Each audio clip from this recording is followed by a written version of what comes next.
আজকে আপনাদের মাঝে একটা ভান মারা তাবিজ নিয়ে আলোচনা করব। কিভাবে ভান মারতে হয় এবং কিভাবে ভানের তাবিজগুলো কাজ করে এই সম্পর্কে বিস্তারিত আপনাদের আমি বলবো এবং একটা ভানের তাবিজ আপনাদের মাঝে সুন্দরভাবে বুঝিয়ে দিব যে কিভাবে এই তাবিজটাকে প্রয়োগ করলে আপনাদের কাঙ্ক্ষিত শত্রুকে মাত্র 3 দিনের ভিতরে আপনারা খতম করতে পারবেন বা পঙ্গু করতে পারবেন।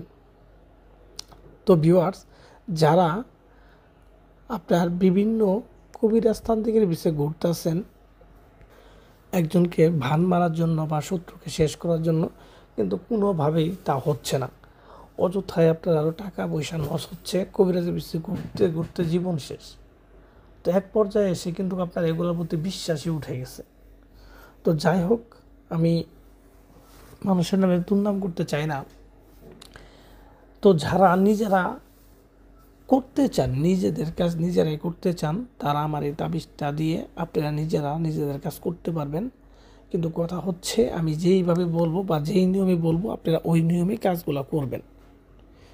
তো ভিউয়ার্স, অনেকে আছেন যারা কুফরি করতে চান না, কিন্তু আপনি যদি এগুলা কাজ করেন তাহলে কুফরি তাবিজ ছাড়া কাজ হবে না। আপনি যদি কুফরি করতে না চান তাহলে আপনি এটা আপনার জন্য না, আপনি অন্য তদবির দেখেন। আর যারা কুফরি করতে চান তারা আমার এটা দিয়ে কাজ করতে পারেন। আসলে মানুষ যখন শত্রুর অত্যাচার সহ্য করতে করতে দেওয়ালে পিঠ ঠেকে যায়, আর কোনো উপায় থাকে না, তখন কুফরি না কি এগুলো আসলে দেখার টাইম নেই। তার কাজ দরকার, সে কাজ করবেই। তো যাই হোক, যারা একান্তভাবে বিপদে পড়ে গেছেন, একেবারে দেওয়ালে পিঠ ঠেকার মতো, আর কোনো উপায় নেই, তারা এই তাবিজগুলা করবেন। কারণ অযথায় যদি আপনি কাউকে শত্রুমিকরি করেন তাহলে আপনি নিজে ক্ষতিগ্রস্ত হবেন, এটা আমি গ্যারান্টি। কারণ এগুলো ফাইজলামি করার মতো তাবিজ না।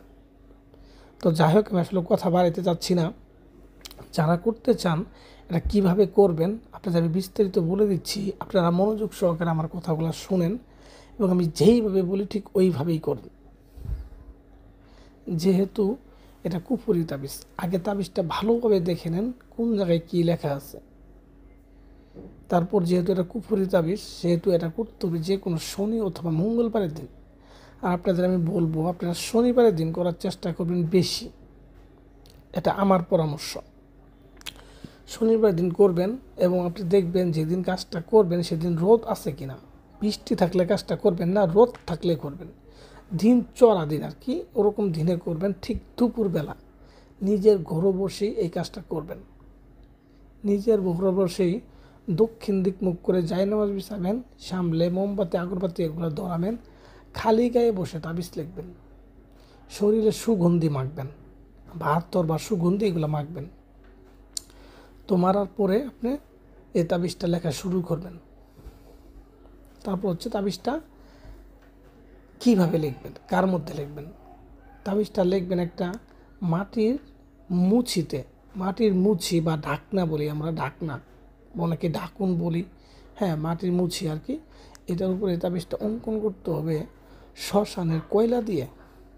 শ্মশানের কয়লা দিয়ে এই মাটির ঢাকনার উপরে এই তাবিজটা লিখবেন। লিখে দেখেন তাবিজে যেখানে নাম দেওয়া আছে সেই জায়গায় নাম দিবেন, সেই জায়গায় বাবার নাম দেওয়া আছে সেই জায়গায় বাবার নাম দিবেন। নামগুলো অবশ্যই আরবিতে লিখবেন, আমি বারবার আগেই বলে দিই নামগুলো আরবিতে লিখবেন। লিখার পরে আপনি এটাকে সুন্দর করে একটা লাল কাপড় দিয়ে পেঁচাবেন, ঠিক আছে। পেঁচানোর পরে এটাকে আপনি যে কোনো একটা নিম গাছ মানে একটা বড় নিম গাছ, ছোটো হলে হবে না, একটা একরকম বড় যেগুলো 1 বছর অধিক সময় বয়স হয়েছে, ঠিক আছে, এরকম একটা নিম গাছের নিচে 1 হাত পরিমাণ গর্ত করবেন। 1 হাত পরিমাণ গর্ত করার পরে হ্যাঁ ওই জায়গায় এটা পুঁতে দিবেন। পুঁতে দেওয়ার পর আপনি 3 থেকে 4 দিন সময় অপেক্ষা করবেন, দেখবেন আপনার কাঙ্ক্ষিত শত্রু মানে আপনার যা চাবেন তাই হবে। মনে মনে যে নিয়ত করে কাজটা করছেন এই নিয়তটা পূরণ হয়ে যাবে। আসলে ইউটিউবে সব বলা যায় না, কথা বুঝতে পারছেন, অনেক সমস্যা আছে। তো যাই হোক, আশা করি বুঝতে পারছেন যে আপনার শত্রু শাস্তি পেয়ে যাবে। এরপরও যদি এখানে কোনো কিছু বুঝতে সমস্যা হয়, আমি বারবার বলি প্রয়োজন আমার কাছে পরামর্শ নিন বা বুঝায় নিন যে কীভাবে কী করা লাগবো, আমি আপনাদের বলে দেবো, কোনো সমস্যা নেই। তো তো আশা করি বুঝতে পারছেন। তো আসসালামু আলাইকুম।